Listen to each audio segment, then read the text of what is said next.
আসসালামু আলাইকুম রাহমাতুল্লাহি ওয়া বারাকাতুহু। বন্ধুরা, আপনারা সবাই কেমন আছেন? আশা করি সবাই খুব ভালো আছেন।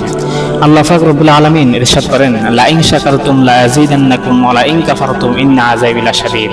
অর্থাৎ, যদি তোমরা আমার নেয়ামতের শুকরিয়া আদায় করো তাহলে আমি তোমাদের জন্য আমার নেয়ামতকে বাড়িয়ে দেব, আর যদি তোমরা আমার নেয়ামতের শুকরিয়া আদায় না করো তাহলে মনে রেখো অবশ্যই আমার শাস্তি কঠিন। মানুষ যখন আল্লাহ পাকের নেয়ামতের শুকরিয়া আদায় করে তখন আল্লাহ পাক এত বেশি খুশি হন, এটা ভাষায় প্রকাশ করা যায় না। কারণ আল্লাহ পাক তো মানুষদেরকে সৃষ্টি করেছে তার গোলামি এবং শুকরিয়া আদায় করার জন্য। কিন্তু আফসোস সাথে বলতে হয়, অনেকেরই দেখা যায় যে যখন বিপদ আসে তখন সাথে সাথে কথা বলে ফেলে যে আল্লাহ পাক কি শুধু আমাকেই দেখেছে বিপদ দেওয়ার জন্য? বন্ধুরা, একটু চিন্তা করে দেখেন, আজকে আপনার দুই হাত আছে, দুই পা আছে এবং দুটি চোখ আছে এবং আপনার থাকার জন্য একটি বাড়িও আছে। আর অনেকে এমনও আছে যাদের দুই হাত নাই, দুই পা নাই, দুই চোখ নাই। আল্লাহ পাক তো তাদের থেকেও আপনাকে ভালো রেখেছেন, তাহলেও তো শুকরিয়া আদায় করা দরকার আল্লাহ তাআলার কাছে। আল্লাহ পাক আপনাকে সুস্থ বানিয়েছেন এবং থাকার জন্য একটি বাড়ি দিয়েছেন।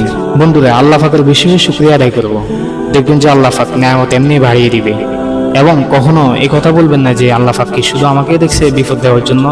যদি মনে চলে আসে সাথে সাথে আস্তাগফিরুল্লাহ করবেন এবং আল্লাহ পাকের কাছে ফানা চাইবেন।